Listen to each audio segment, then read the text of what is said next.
जमींदार के डाकुओं के डर से रामू की रातों की नींद उड़ चुकी थी। उसे हर आहट पर ऐसा लगता मानो कोई उसकी तिजोरी की ओर बढ़ रहा है। अपनी बेशुमार दौलत को खोने का डर उसे पागल कर रहा था। उसे घबराहट में उसने दूसरा नीला बीज निकाला। ये बीज मुझे वो सामर्थ्य देगा कि कोई भी मेरा बाल भी बांका नहीं कर पाएगा।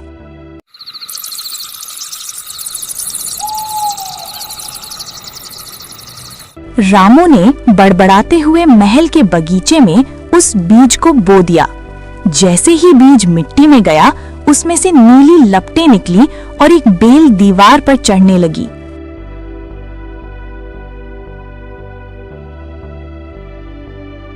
उस बेल पर नीले रंग के पारदर्शी फल लगे। जैसे ही रामू ने एक फल चखा, उसके शरीर में बिजली सी दौड़ गई। उसने अपने हाथों की ओर देखा। उसे अपने हाथ दिखाई देने बंद हो गए। उसने आईने के सामने जाकर देखा, आईना खाली था। वो पूरी तरह से अदृश्य हो चुका था। तभी जमींदार के लठैत और डाकू दीवार फांदकर महल में घुस आए। रामू उनके सामने खड़ा था, लेकिन वे उसे देख नहीं पा रहे थे। रामू ने मौके का फायदा उठाया। उसने हवा में लाठियां घुमाई और डाकुओं को पीटना शुरू किया। डाकू चीखने लगे, भूत भूत। उन्हें लगा कि महल में कोई रूहानी ताकत है। वे अपनी जान बचाकर वहां से ऐसे भागे कि फिर कभी गोगनपुरा की ओर मुड़कर नहीं देखा।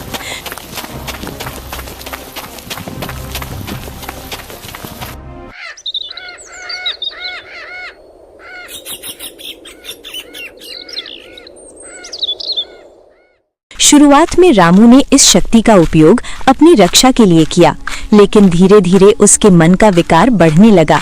अब वो अदृश्य होकर पूरे गांव में घूमने लगा। वो लोगों के घरों में घुस जाता और उनकी निजी बातें सुनता।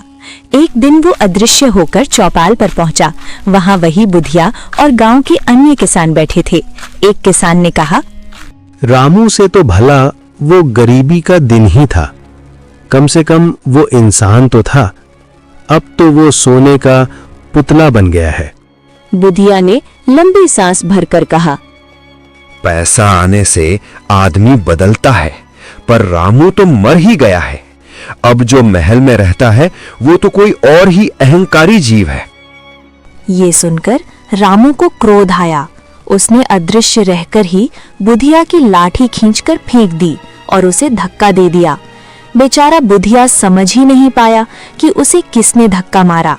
रामू को दूसरों को परेशान करने और उनकी गुप्त बातें जानने में एक विचित्र आनंद आने लगा। महल के भीतर सुशीला अकेली पड़ गई थी। रामू घंटों गायब रहता। वो अदृश्य होकर कहाँ जाता, क्या करता, सुशीला को कुछ पता नहीं चलता। एक शाम जब रामू दृश्य रूप में वापस आया तो उसने देखा कि सुशीला रो रही है। सुशीला ने सिसकते हुए पूछा, स्वामी, ये धन और ये शक्तियां हमें किस ओर ले जा रही हैं? गांव वाले हमसे नफरत करते हैं। आप हर समय चिड़चिड़े रहते हैं। मुझे वो पुरानी झोपड़ी लौटा दो जहां हम भूखे तो थे पर एक दूसरे के साथ थे। रामू ने दहाड़ कर कहा, मूर्ख औरत, तू उस दरिद्रता को याद करती है? आज पूरी दुनिया मेरे कदमों में हो सकती है। मैं चाहूं तो पूरी धरती, पाताल और अंबर पर शासन कर सकता हूं। रामू अब मनुष्य से साया बनता जा रहा था। उसे एहसास ही नहीं हुआ कि अदृश्य होने की शक्ति ने उसे अपनों की नजरों से भी ओझल कर दिया है।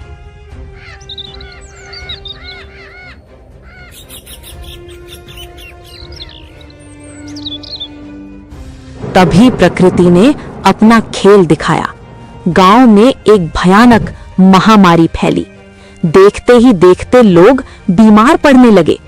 रामू को लगा कि उसकी दौलत और उसकी अदृश्य शक्ति उसे बचा लेगी, लेकिन तभी उसकी प्रिय पत्नी सुशीला को तेज बुखार ने जकड़ लिया।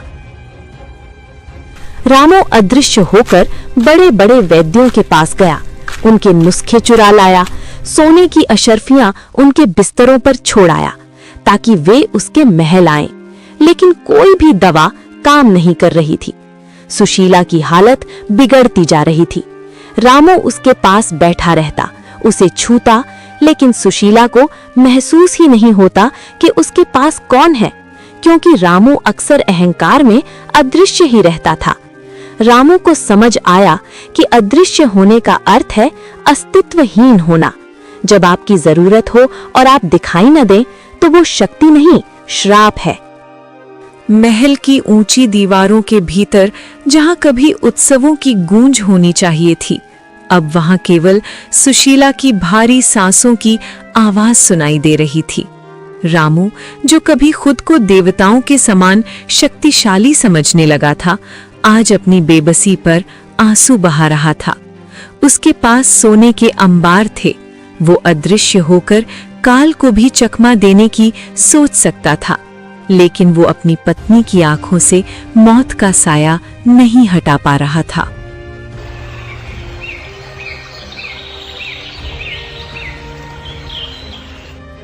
रामू ने पृथ्वी के सबसे बड़े राजवैद्य को बुलवाया।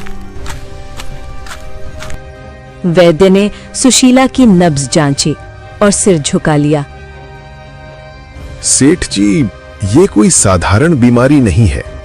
ये मन की उदासी और शरीर के टूटते बल का मेल है। स्वर्ण भस्म भी तभी काम करती है जब जीने की इच्छा बाकी हो। आपकी पत्नी के पास जीने का कोई कारण नहीं बचा है। वैद्य के जाने के बाद रामू सुशीला के पास बैठा। उसने सुशीला का हाथ थामना चाहा, पर वो अभी भी अनजाने में अदृश्य ही था। सुशीला को केवल बिस्तर पर एक दबाव महसूस हुआ। वो कमजोर आवाज में बुदबुदाई, कौन है? क्या रामू तुम हो?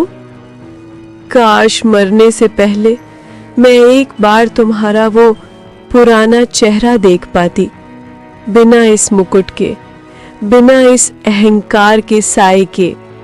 ये सुनकर रामू का हृदय कांप उठा। उसने तुरंत अपनी अदृश्य शक्ति का त्याग किया और दृश्य रूप में उसके सामने आया।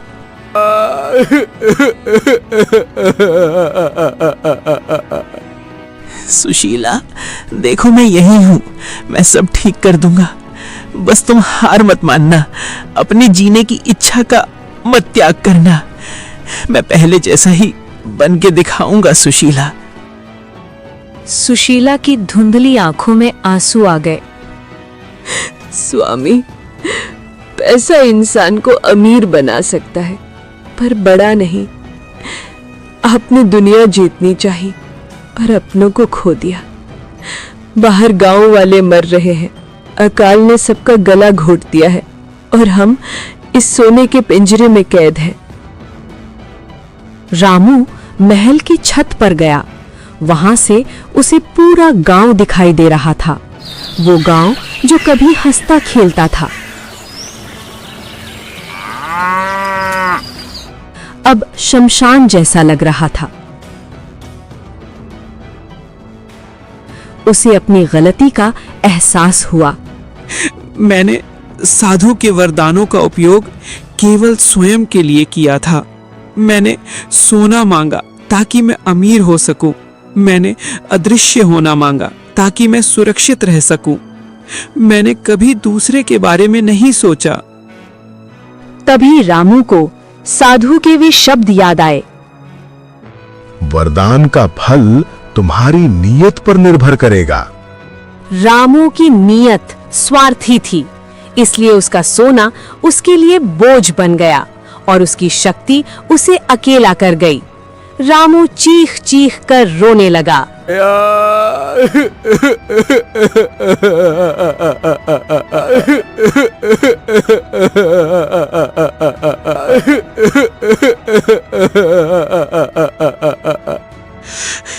हे प्रभु, मुझे ये धन नहीं चाहिए, मुझे ये अकेलापन नहीं चाहिए।